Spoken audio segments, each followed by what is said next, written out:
Good afternoon, everyone. Thanks for joining us for the October LegFi webinar. My name is Amanda, and today Blakely and I are going to cover how to be successful during officer transition season. Our agenda for today is who is Omega Phi, how to update your chapter roster, how to update user permissions, setting up billing, and setting up a Treasury account.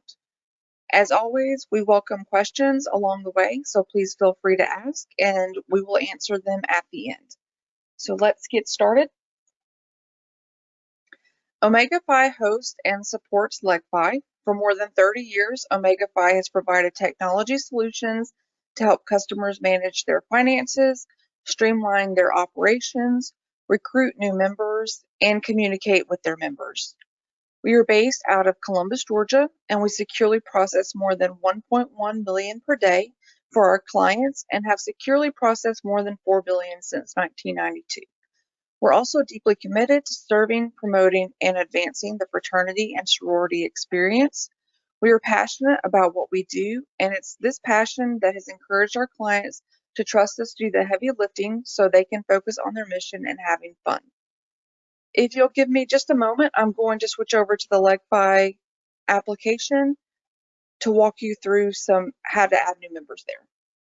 Fall semester is in full swing, so it is important to make sure your roster is up to date. It is very important to add members as soon as they join. If you haven't done so already, it is very easy to do so, and you should do that today to get it off of your to-do list.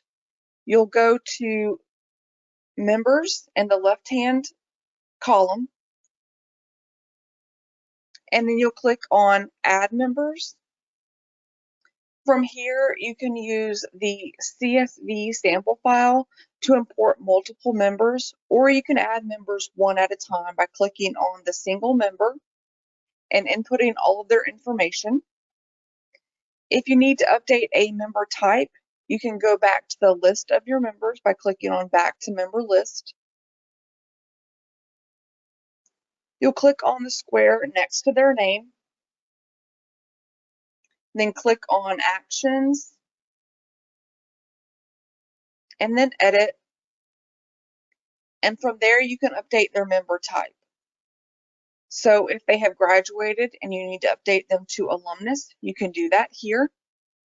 And once you do that, you need to email LegFi support at legfi.com so they can be archived. This is an important step. If those members are not marked as alumni and archived, your chapter will get charged for them. They must be archived so your chapter does not get charged. Now we're going to go over how to update user permissions.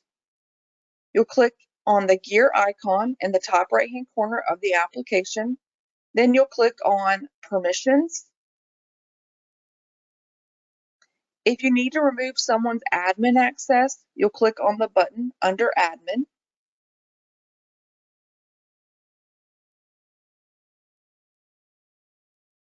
Or if you need to give someone certain access within LegFi, you'll click on the Edit link.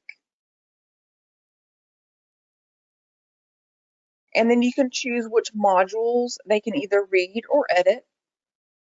Or if you want to give them admin access across the board, you can update them to an admin in all modules. You want to make sure to give new officers coming in the appropriate permissions so they will be able to do their job well. Now I'm going to transfer this over to Blakely, and she will go over setting up billing and creating a Treasury account. And so now let's take a look at setting up our billing. Once your roster is up to date and you're ready to get billing set up, you'll just go to the Invoices module and you'll click on Create a New Invoice. From here, we're going to select the members that you'd like to send an invoice to. And then we're going to come down here and add charges. Next, just complete this charge information. So we can do monthly chapter dues. It's a recurring charge. You'll have to put in a charge description.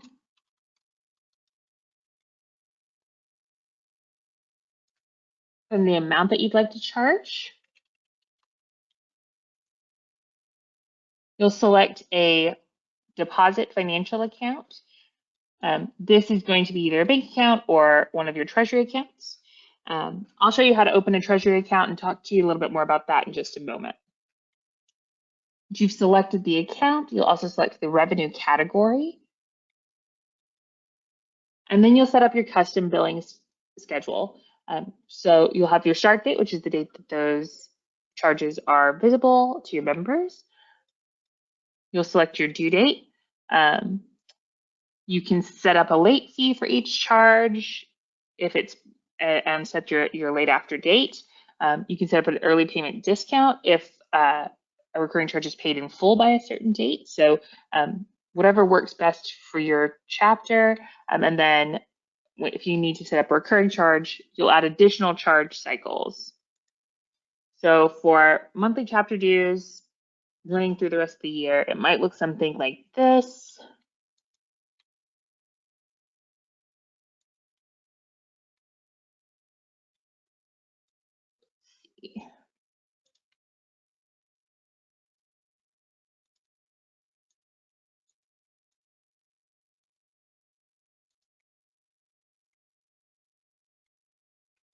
All right, and then for each one, you can set up a late fee. So this is completely flexible and up to you how you'd like to have that set up. If you don't want to start charging late fees until the second or third time that they're charged for the semester, you can do it that way. Just really up to you and the bylaws of your chapter. Once you're satisfied with what you've set up, click Save Charge, and it's going to go ahead and add that charge to your invoices. So you can add as many charges as you'd like. So if you had, you can have a recurring monthly chapter dues charge. You could have maybe a single charge of a parlor fee that you charge once a semester. It can be set up to go into a different deposit account. You'll pick the appropriate rent category. And then again, same situation. You're going to select your date that charge is going to be active and on the visible on their account, and then the date that it's due, and add a late fee if necessary. Once you've added all of your charges, you can then add a message if you'd like. That message will appear at the bottom of the invoice. And once you've added in your message, if you click Show Preview, you'll be able to see exactly what it's going to look like for your members once they get that invoice. So here you'll see it inputs their name. You've got all of the charges, total amount due, ability to make their payment, and your little message here at the bottom. Once you're happy with your invoice, you'll just click Send Invoices to make those available to your members. So next, we'll talk a little bit about Treasury. So Treasury is the newest LegFi feature. It's a bankless solution to help your organization manage your finances, and it helps mitigate some of the frustrations of other options like bank accounts or peer-to-peer apps or collecting by cash, because it provides unlimited FDIC-insured accounts that each chapter can configure based on their own needs. So as I mentioned earlier, you can create multiple Treasury accounts for specific areas of operations, like housing, social events, recruitment, meals, philanthropy events, what have you. So to add a new Treasury account, you'll click Add Treasury Account. You're going to read through the Treasury account terms and conditions, checking all of these boxes so that you understand, clicking on each of these documents to make sure that you've read those, and then click Submit. All right, great. And so then it goes ahead and sets up a pending account for us. Then it's going to ask you to walk through all of the know your customer information. This is in compliance with federal regulations. So our payment processing partner, Stripe, will collect all of this information requested in the Know Your Customer form. It's securely encrypted, and the data provided will only be used by a Stripe system to verify your identity. So to begin with, you're going to put in your cell phone number and email address.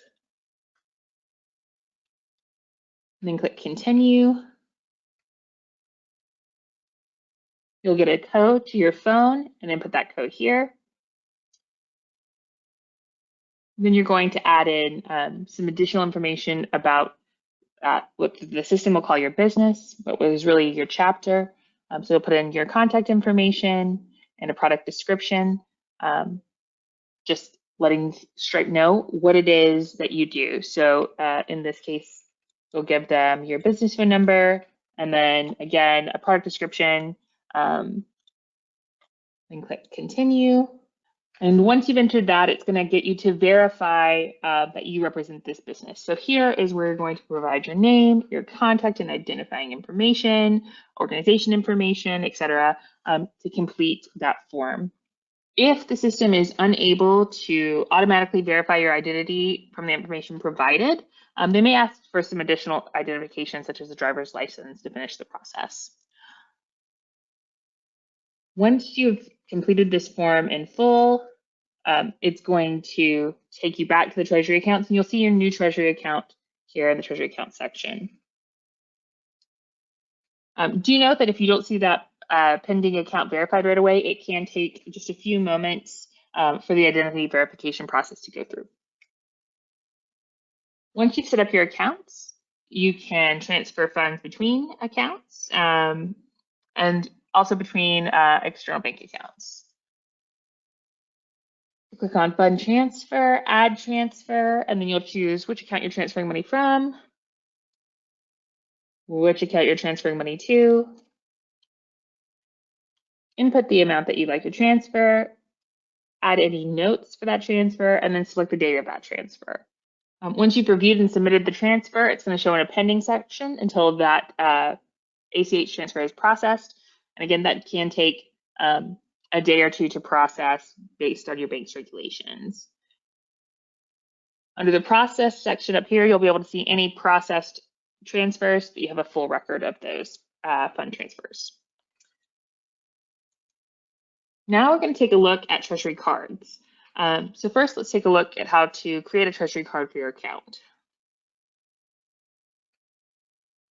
So we're going to go to the ellipses under Actions for the account for which you'd like to create a card. So in this case, we'll create one here and select Treasury cards. You're going to add cardholder. And from here, we're just going to choose a member. Then you'll choose your card type.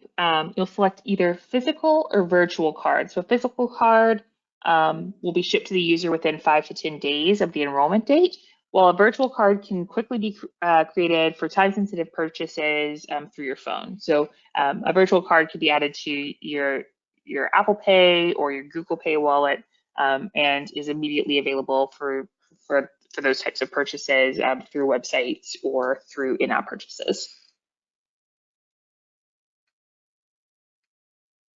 Next, you're going to set your spending limit. If you click on the little link that says daily, this is going to let you set a spending limit and then tell you what intervals that limit applies to. So you can have a $500 a day spending limit. You could have that be a weekly spending limit, monthly, yearly, or all time, depending on the needs of each cardholder. This feature does allow administrators to set appropriate limits on officer spending, and it ensures that officers adhere to their budget. So again, this is going to look a little bit different for every officer that you give the card to, and it gives you a little bit of a check or balance to make sure that they're not overspending outside of their budget. So once we've set up the spending limits, we'll click Next. You'll review and then submit the card holder. And once the card holder is submitted, they're going to show here. Their status will be pending cardholder data, so they are going to then need to complete identity verification in order to get this card.